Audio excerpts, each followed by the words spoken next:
पथ की पहचान। देखिए, पथ का अर्थ होता है रास्ता।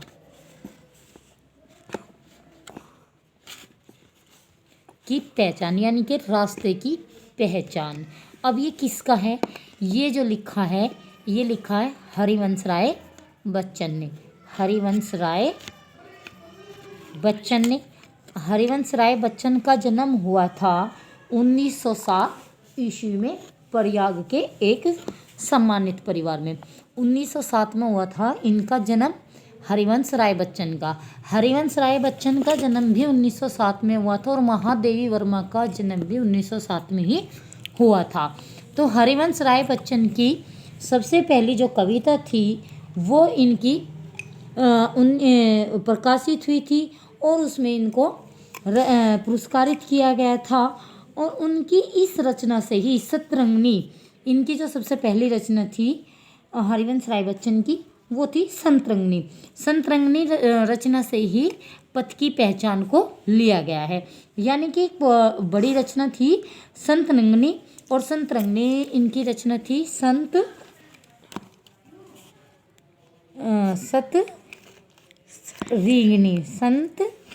इनकी रचना थी और उसमें से इसको लिया गया है। अब देखिए इसमें इन्होंने क्या कहा, पथ की पहचान यानी कि रास्ते की पहचान। यहाँ पर कवि का कहने का तात्पर्य क्या है कि व्यक्ति का जो जीवन है उसमें किस ओर लेकर चलना है, हमें उसकी पहचान कर लेनी चाहिए। इस बारे में कवि ने यहाँ पर कहा है। चलिए, पूर्व चलने के बटोही बाट की पहचान कर ले। पूर्व चलने के बटोही यानी कि यात्री, यहाँ पे यात्री कहा गया है, जो यात्री चलता है। तो कहने का अर्थ यह है कि बाट की पहचान कर ले। बाट का अर्थ यहाँ से रास्ता है। रास्ता कि यात्रा को चलने के लिए उत्सुक हुए व्यक्ति पहले चलने से उस रास्ते की तुम पहचान कर लो। अर्थात व्यक्ति को क्या कहना चाह रहा है कि तेरा जो जीवन है इसे आगे बढ़ने से पहले तू अपने जीवन के मार्ग पर देख ले वो सही है कि गलत है। पुस्तकों में है नहीं छापी गई इसकी कहानी, इस जीवन में चलने की पुस्तकों में कोई कहानी नहीं छापी गई है। हाल इसका ज्ञात होता है और ने औरों की जबानी, हाल इसका ज्ञात होता है यानी कि तुरंत में ही इसकी जानकारी मिलती है। ज्ञात का मतलब है जानकारी, तुरंत ही हमें इसकी जानकारी मिलती है। और ने औरों की जबानी, और किसी की आवाज़ से या किसी के द्वारा हमें इसके बारे में नहीं पता चलता। अर्थात व्यक्ति जब अपने जीवन में आगे की ओर बढ़ता है तो उसे साहस और धैर्य के साथ चलना चाहिए। उसकी पहचान खुद करनी है। वो ना तो किसी किताब में मिलेगा, ना वो किसी की जबान से मिलेगा कि मौखिक में कोई समझाएगा, वो भी कहीं नहीं मिलेगा। वो साथ के साथ ही जानकार होता चला जाता है। अनगिनत राही गाये इस राह से उनका पता क्या। अनगिनत यानी कि जो गिने नहीं गए, बहुत सारे। अनगिनत बहुत सारे, बहुत सारी संख्या में जिन्हें नहीं गिना जा सकता। इस रास्ते पर वे गए हैं, राह से उनका पता क्या। इस राह से उनका क्या पता है। पर गए कुछ लोग इस पर छोड़ पैरों के निशानी, परंतु कुछ व्यक्ति इस रास्ते पर चलते हुए पैरों के निशान छोड़ गए हैं। अर्थात यहाँ से पता चलता है वीरता का। जो वीर व्यक्ति होगा वो सही मार्गदर्शन पर चलेगा, अपने राष्ट्र के लिए अपने जीवन को समर्पित कर देगा तो उसकी पहचान रह जाएगी। तो यहाँ पर कहा पैरों की निशानी यानी कि अपने पैरों के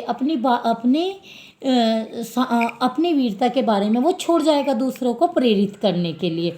इसलिए यहाँ पैरों के निशान बताए। अब ये पैरों के नहीं कि हम चल रहे वे पैरों के निशान है, नहीं। उनके जो जीवन में वे आगे बढ़ते हैं, उनके जो लक्ष्य हैं, उनकी जो आदतें हैं, उनके जो गुण हैं, उन्हें यहाँ पर पैरों की बात कही गई है। वे छोड़कर गए हैं। यह निशानी मुख होकर भी बहुत कुछ बोलती है। मुख का अर्थ यहाँ पर गूंगे से है।